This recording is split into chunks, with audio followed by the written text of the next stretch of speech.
Thank you for tuning in to Gain and Glow, a feel-good lifestyle podcast with me, Vanessa. And me, Crystal. Hello. Hello. Good morning. Good morning, finally. That we finally got things to work and we can record. Seriously. We were like, we're going to knock this out first thing, 7 a.m. Let's do this. And 2 hours later, we are doing it. We're finally doing it. We have had the craziest audio issues. First Friday the 13th was the Friday the 13th 2020th session I think that we've ever had. We recorded so much and then just nothing. Nothing actually picked up. No, I don't know. I don't even understand it because it's like we've done this so many times. Why this time does not work? Oh, because it's Friday the 13th in 2020. And it's just like, why'd you even try? Right? And then this morning, it's like we've literally never changed any of the audio settings. And even, again, this morning, that nothing was picking up and still wasn't working. So it's like we basically spent 2 hours today changing everything. Changing every way of how we record. Yeah. But we made it, and that's what's important. Yes. And that's the thing. We could have given up. It would have been very easy to give up. We both wanted but we to didn't. give up. Multiple times. Oh my gosh. Okay, so I think that I need your dope quote. Yeah, let's more than ever. You got it. So today's dope quote is from Socrates, the well-known Greek philosopher. A funny little thing about him is that I recently learned that none of his teachings or writings were never written. None of his teachings were written by him. So everything that we know about him is basically told through forms of art and other people's interpretations of him, like other people's that were friends with him. Plato wrote a lot of what his teachings were. And so we're basically second-handing everything we know about him, which is pretty crazy. He's just out there vibing and everyone's like, oh, I gotta pick this up. Yeah. He's like, I'm not into recording it. You want to record it? Fine. Right. I'm not gonna write this down, but I just like to... Trust me, you want to hear this. Right? Just going with the flow. Some things I say, they just hit the spot. They just hit the spot. And this one really resonated with me too, because today we're going to be talking about changing with the seasons, and so this one is all about change. So here we go. The secret of change is to focus all of your energy not onto fighting the old, but on building the new. And what did we do? What did we do all morning? We were literally fighting the old. Okay, I also think that it needs to be said that this dope quote was found by you yesterday, and then today we ended up fighting the old all morning. Yeah, we were definitely resisting having to change our process at all, because we're like, no, it's worked every time. Why is it working today? Right. But no. Change has to happen. It has to happen. Obviously, there's certain times of the year or times in your life that you almost feel the change coming on. And obviously when the weather changes, that's the most of course we feel that it gets freezing. Yeah. You're in that weird awkward stage of do I need a sweater or do I need a fleece jacket? Yes. And it's we live in the Pacific Northwest, where honestly throughout the year you should always have a light jacket on hand. Yeah. You should always be semi prepared for rain. But when the fall hits, it's fall 100%. It's full on. There's no question about it. It's time for rain jackets and boots, and it's my favorite. I do love fall, and you get a lot of really pretty days with the leaves changing, and then also the weather cooling down but not quite being freezing, not quite raining all the time yet. So there's a really nice happy sunshiny transition, and now the sun is setting at 4:30. It's in the 30s at night. It ranges from 40s to 60s in the daytime. Yeah. It's raining for a week at a time and then stops and gives us 2 sunny days on a weekday where you can't be outside as often. And then on the weekend it's pouring rain again. So it's like, that's when I start to get a little moody. Right? I know last night I was like, oh, it's so late. I should probably head to bed soon. Look at the clock. 5:45. It was not late. Outside, though, it felt like 8 o'clock. Yeah. And then, of course, I, like, sync up with the sun. So when the sun starts going down, I'm already, like, in my mind, like, all right, it's time to shut it down. Let's shut it down. Yeah, definitely. And I feel like I've changed the things that I've done at night and try to, like, kind of squeeze them in the morning, because by the end of the day, it's like once I'm done with work, like 5, then it's already dark, and I'm like, I want to talk to my roommates, I want to make dinner, I want to chill and watch Netflix or, you know, Hulu or Amazon Prime or... I'm about to stream. Yeah, I'm ready to stream.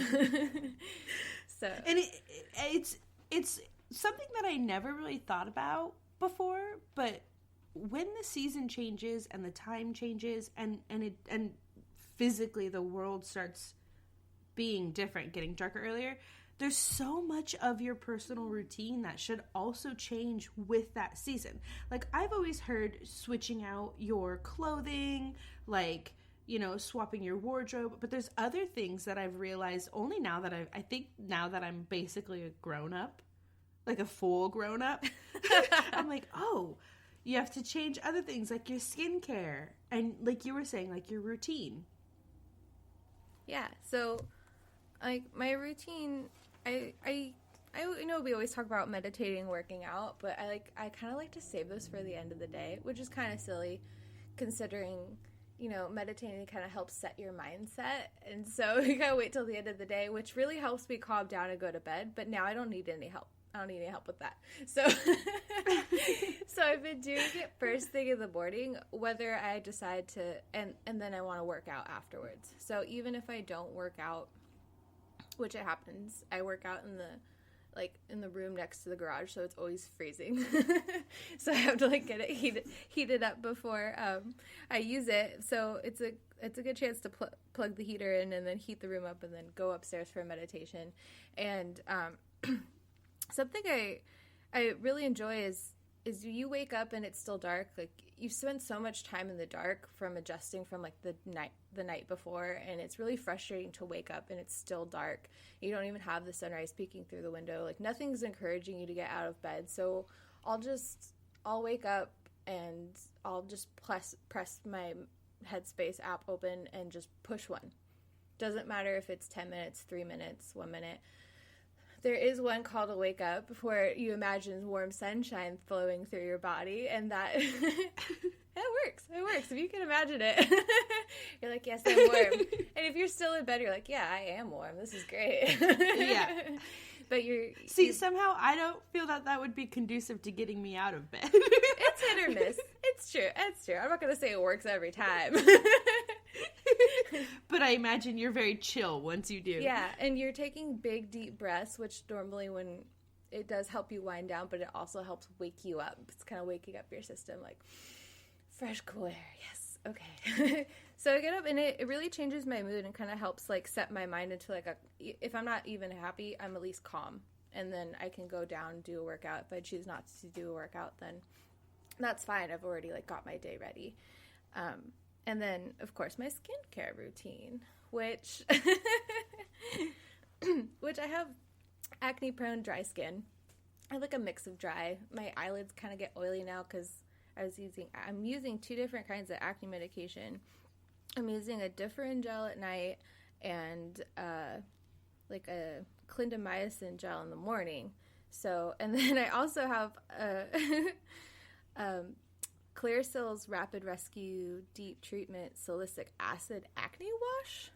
So all of those are drying too. So in the winter, I take it easy on my skin, and I'll maybe do one or one of the other creams. Maybe I'll skip my nighttime if my face is really dry. And then if I'm doing okay, then I'll use both. But also, it's important to like note that salicylic acid, like acne washes, shouldn't be done every day. Like you should kind of give your skin a break between that, because it can interact with acne medication to irritate your skin and dry it and crack and get really red irritations. And if you're not used to using something for acne, then it really is hard on your skin at first too. So oh wow, yeah. I learned some of that the hard way, because my doctor was like, take your creams and then use your wash, and then I did it, and my face just like completely dried out. Like it was super sore. You really can't like spend time in the sun, so it's kind of a good time to like start it in a fall time, so your skin can get adjust and get through like all the dryness and everything without it being exposed to sun, because it does get really sensitive. But I really like to use, I know we've talked about them before, but Helen Rose Skincare's face and body oil. It's a mix of apricot oil, avocado, babasu, jojoba, praxi oil, tea tree, and copaiba.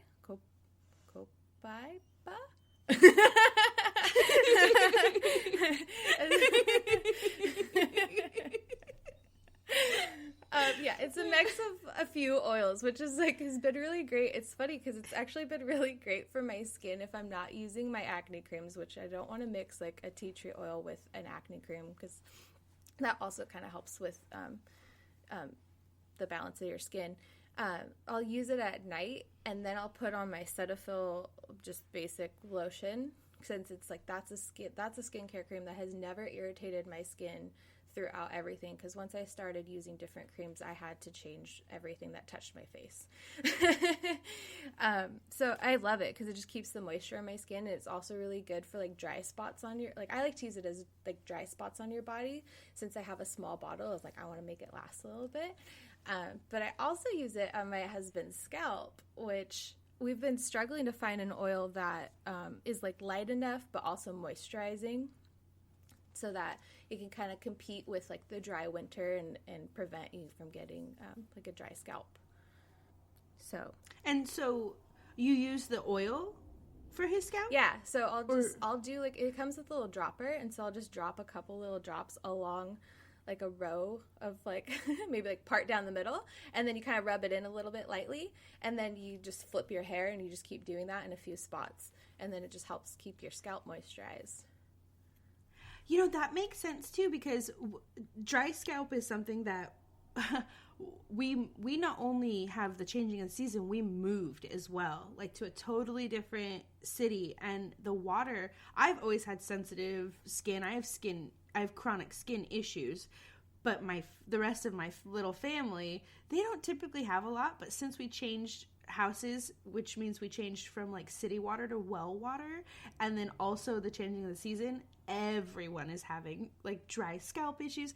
And one of the main things I was reading was tea tree oil is supposed to be really good for dry scalp. So I wonder if the tea tree oil in that oil like helps just that much more specifically for the scalp. Definitely. And I think it's so funny because I think the mix of her oils is great, because I've basically messed with those oils individually, like at least 3 of them. Yeah. And tea tree oil mixed in with like coconut oil, and it's like it's too much. Like tea tree oil on its own is really strong smell, so trying to get the ratio of like essential oil to regular oil, and then also having a blend that like can absorb but not leave you all greasy is really, she nailed it. But she's also the founder of Helen Rose Skincare. Her and her daughter deal with eczema, so she partially created it to help with their own skin issues. And then also, yeah. Oh, I just wanted to say, you taught me something. Helen Rose Skincare is actually named after her mom. Yeah. So it's so sweet. It's named after her mom, and then she makes products that are for her and for like based on her daughter's needs. So it's like a 3-generational skincare line. It's so sweet. I love it. Yeah. We just did a feature on her on Friday because We did. She won $25,000 to help grow her small business from American Express. She was one out of 100 Black female entrepreneurs that was able to get that. That's so cool. And I don't know. That's so exciting. I feel like that's such a big thing. And it was our first Feature Friday too, which is a new thing that we're doing that I'm excited about. Yes. I know. I'm really excited about it too. Yeah, I was excited to feature her as our first because we've actually followed her for a while now, and I know that you've used her products for a while now, and you mentioned it before, so it was like exciting to feature her when she had something huge going on. And watching other people grow is all that's what I want to see. That's the feel good stuff that I'm looking for these days. Yeah, definitely. Definitely. I just that kind of stuff just makes me feel so much happier. It's been a rough year, and I feel like that we're kind of looking and like shining some light on some good things that are happening for other people out there. Just makes us feel, better, makes us feel more connected, reminds us that there's good things happening in the world. And so congratulations to Bib for her Helen Rose skincare line. That's such a huge deal. I mean, she uses it to help support her nonprofit foundation, Om Thrive Yoga, which helps support survivors of domestic abuse, and offers other services to help them out. So I think that's great. It's really awesome news. And if you are also having troubles with your skin because of the changing of the season, you could definitely check Helen Rose Skincare out. Do it. This is not like an ad or anything either. No. We're legitimately just go check it out. Yeah, definitely. I'm like, I love her stuff. She's doing great. Like, support her. Right. Just support her. Yeah, speaking of women who taught me a thing or two about skincare, Vanessa, you recommended Burt's Bees sensitive aloe and shea butter lotion. Shea butter. There we go. Body lotion, and I've been using it, and it's been great. Like, I like to put lotion, like, I think it's best to put lotion on, like, right after you shower, because your it's just drying, and so it's like put a layer of moisture on there for it to soak up while it's drying, and then to be able to put on, like, warm fuzzy sweatpants and not feel gross because your legs are covered in lotion is really nice. Yes. Okay, so I've had chronic skin issues since I was like 11 or 10 when I first had like a big reaction to, I think it was Bath and Body Works stuff. Like, a friend of the family was so sweet and got me a bunch of Bath and Body Works, but then I used it, and when I got out of the shower, it felt like there was bugs under my skin. Like, I have no other way to describe it. And then, I woke up the next day covered in basically like rashes, but it was terrible. It was terrible. So I spent so many years trying to figure out how to moisturize and going to dermatologists and whatever. So the one lotion that I landed on that I've used it for at least 10 years is the Burt's Bees Sensitive, and it's specifically the sensitive one because it is a lot. It's a lot, I don't want to say thinner because it's still very like creamy, but it absorbs really easy and you don't feel all sticky afterwards. I also have like issues with like fabric and stuff making me feel itchy or uncomfortable. And if it's an uncomfortable fabric mixed with a sticky lotion, hot after shower feeling, I am miserable. Yeah, no. That's also why I don't survive well in California. Because it's too hot for me. Your lotion will never dry. No. And then recently when I went to my dermatologist and we were working on like finding a way to help my skin more medicinally with like, actual medicine, he actually prescribed to me taking a bath 3 times a week for at least 20 minutes, like a warm bath, and then immediately, like just patting dry and immediately putting on lotion from head to toe directly after my bath on the days that I'm not applying my actual like medicine, because he said when you're in the water and you're warm and you know you're giving your skin enough time, your skin will be more susceptible to absorbing the lotion. It kind of opens up a little bit more. But also, if you're only patting yourself dry, the lotion's doing twice the work. It's trapping in some of that moisture for you and allowing your skin to absorb it back, and then also creating that layer of moisture and protection. So he actually told me it is more effective to moisturize after like a 20-minute bath, which I personally, I don't want to say I detest baths, but it's pretty close. I have like a mental issue with like being in my own liquid, like water for so long. Stale liquids bother me, and then the bath is just like a huge pool of stale liquid that I am sitting in. But I've come to learn that also throwing a nice bath bomb from Lush, because Lush is all natural. You actually got me some for like Christmas like last year, and I just used them like a month ago. But that helped too, because I couldn't like see the water. Like the water was glittery and it was fun, and it helped me relax and not think about like what else could be in the water, which is my thing with stale water. But 20-minute bath, you can use a bath bomb or some kind of thing, some kind of, you know, non-scented moisturizing balm or soak or whatever in the bath, and then apply that Burt's Bees Sensitive from head to, well, I go from neck to toe, because then my face skin, I burnt half of my face when I was a little kid with like boiling soup. Ugh. So half of my face reacts differently to moisture. I don't know. Wow. It's crazy, but I use I also have really sensitive skin on my face too because of my chronic skin issues, but I use Burt's Bees Sensitive face stuff. So they have a whole line of the sensitive care specifically for face. So I use the face wash, the day cream, and then the night cream, of course, accordingly based on the time. That's awesome. Yeah, I've tried like a couple of Burt's Bees face stuff, but just kind of random things that I found, and some of it's kind of like everything else. Like some of it's thicker, some of it's thinner, and I'm sure your sensitive stuff is much thinner than the thick one that I tried that I didn't really care for. And I did notice, so I've used their skin brightening face wash and their sensitive face wash. The skin brightening face wash, it works really well and it feels really nice. Like it's kind of like mentholy on your face. But I've noticed that during the winter, when the weather changes and my skin gets more sensitive, I have to switch to the sensitive one. I can't use the skin brightening one during the winter. It gives me like dry patches like right on the apples of my cheeks. No.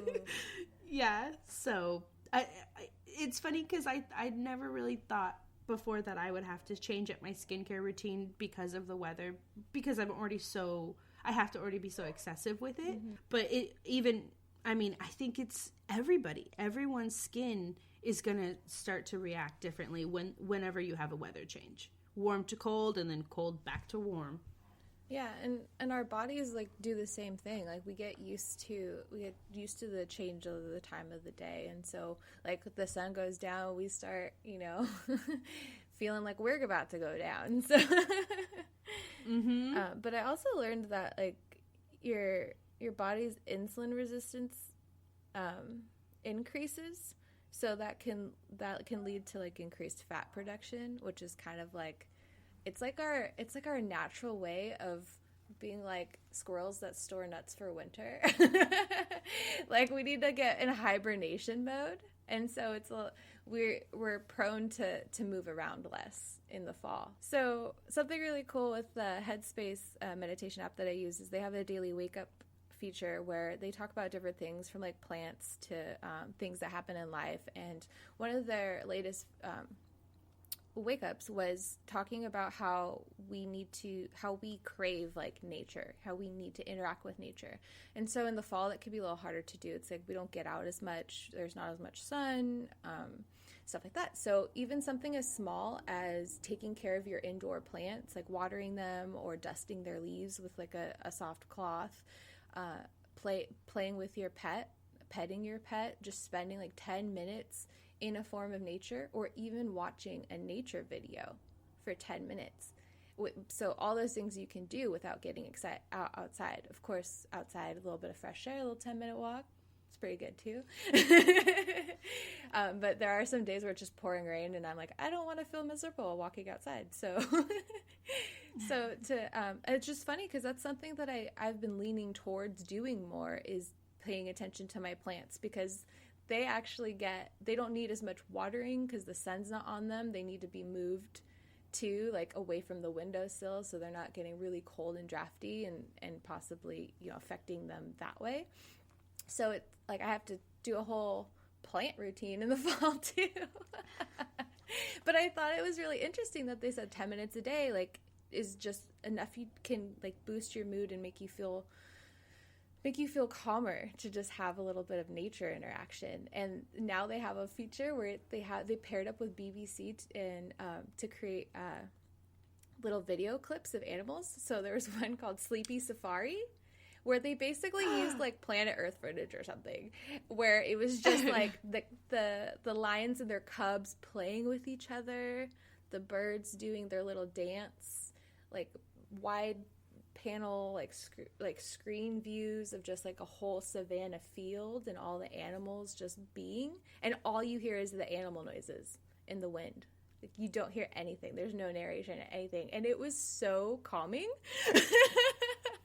I loved it so much. So you guys need to check out some videos on just animals in nature without narration, because it's kind of like reading a book. It just takes you in the moment to what's happening. And of course, BBC America's film footage of it is just incredible. I know they have the best like HD film quality. I love BBC. Okay, so that makes sense. The other day, and you know this because you encouraged me to go outside. The other day, I had a really bad day. Like on Thursday, 2 days ago, I had a really bad day, and my day was bad because I made decisions that weren't in the best interest for myself. I slept in and silenced my alarm, so then I didn't have time to do my morning like yoga and center myself, and then I didn't prepare kindling in the morning or in the night so I could light a fire in the morning. And I've been really accustomed to like lighting a fire. Like you said, you've been doing more of like your stuff in the morning. So have I. I've been actually trying to do like my yoga every morning and make it a whole routine. And I had to actually move from my rec room gym space into the living room next to the wood stove because it's been so cold, and I've kept myself more consistent doing that. So the other day I didn't have a fire, and then it was like too late. I had to wake my daughter up for school. The day got away from me. It became like one of those days where I think it was like 1 o'clock or 2 o'clock came around, and I was almost in tears. I was so frustrated with work, and then I was just so at my wit's end. And I remember I texted you and I was like, tell me not to quit my job. and you were like, go outside, get some fresh air, just get outside and get some fresh air. So I went outside and I was like, all right, the number one thing that derailed my day was that I didn't have kindling to start my wood stove. So I wanted to go out and like prep kindling. I'm like, okay, I'm going to go outside and I'm going to cut firewood.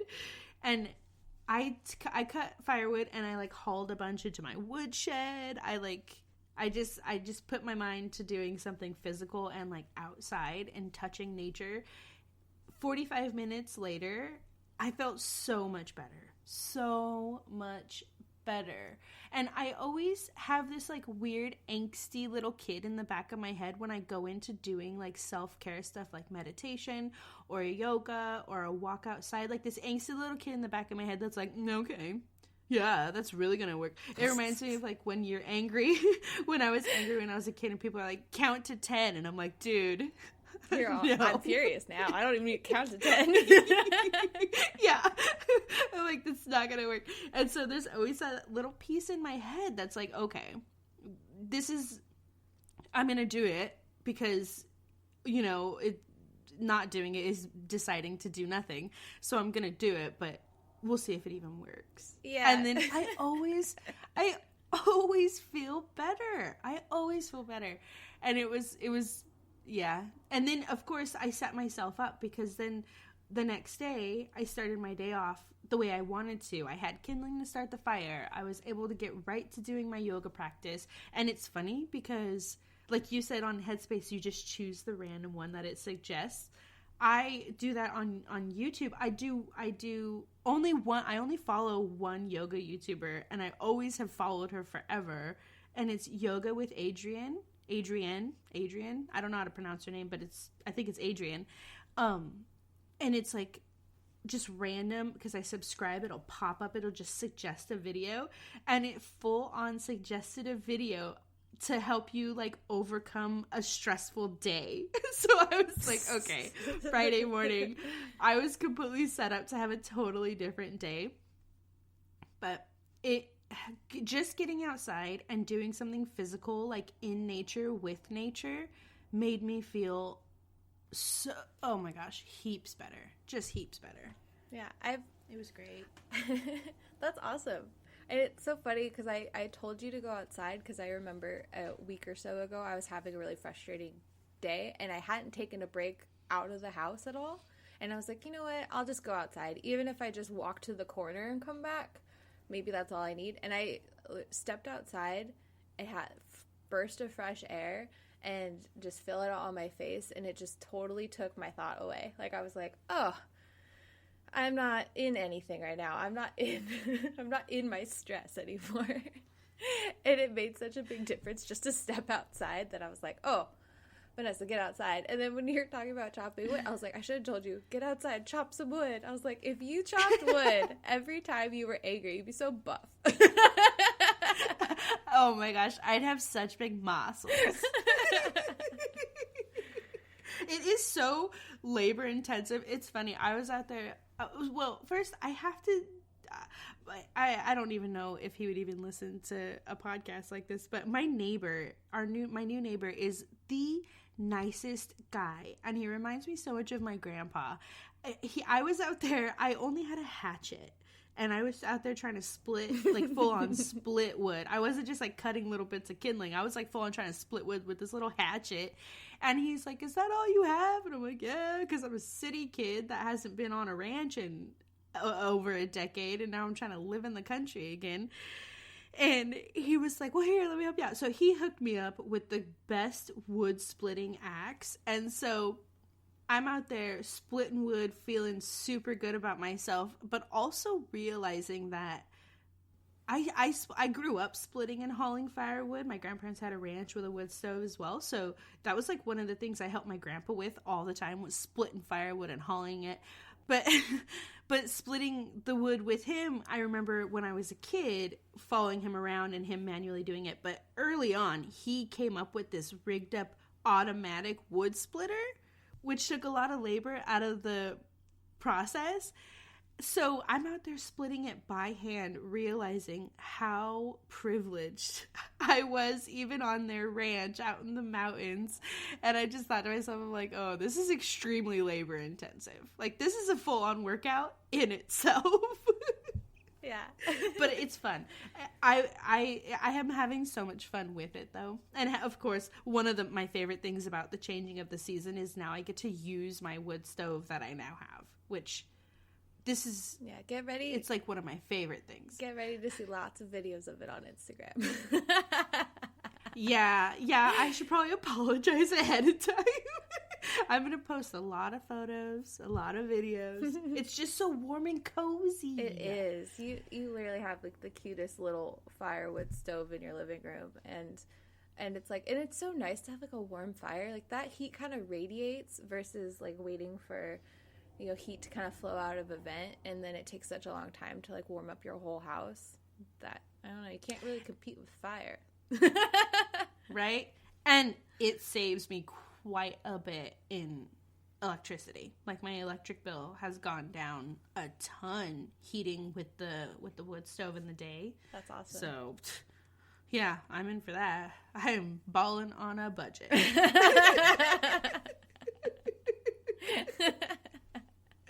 Thank you for tuning in to Gain and Glow, our Feel Good podcast. I'm Vanessa.